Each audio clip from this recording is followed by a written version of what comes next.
सिंहस्थ कुंभमेळ्याच्या पार्श्वभूमीवर त्र्यंबकेश्वर शहरात सुरू असलेल्या विकास कामांच्या दर्जाबाबत नगरसेवक सूरज आनंद पाटील यांनी पुढाकार घेत नागरिकांच्या विविध समस्या थेट नगर परिषदेच्या निदर्शनास आणून दिल्या।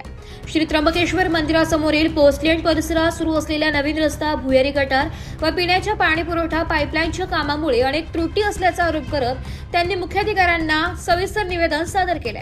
निवेदनात नमूद करण्यात आलंय की संबंधित काम करताना स्थानिक लोकप्रतिनिधींना विश्वासात घेतले जात नसून त्यांच्या सूचना व मतांकडे दुर्लक्ष केले जात आहे। तसेच रस्ता व भुयारी गटाराची लाईन लेव्हल तांत्रिक निकषानुसार नसल्याने भविष्यात पावसाचे पाणी साचणे, पाण्याचे निचरा न होणे यासह विविध समस्या निर्माण होण्याची शक्यता व्यक्त करण्यात आली आहे।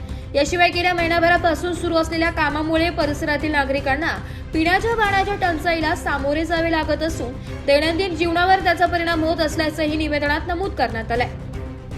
नगरसेवक सूरज पाटील यांनी मुख्याधिकाऱ्यांकडे सदर कामाची तातडीने तांत्रिक पाहणी करून आवश्यक त्या दुरुस्ती करण्याची, संबंधित प्रभागातील लोकप्रतिनिधींना विश्वासात घेऊन पुढील कामकाज करण्याची, पिण्याच्या पाणी पुरवठा तात्काळ सुरळीत करण्याची तसेच संबंधित ठेकेदाराकडून दर्जेदार व तांत्रिक मानकांनुसार काम करून घेण्याची मागणी केली आहे।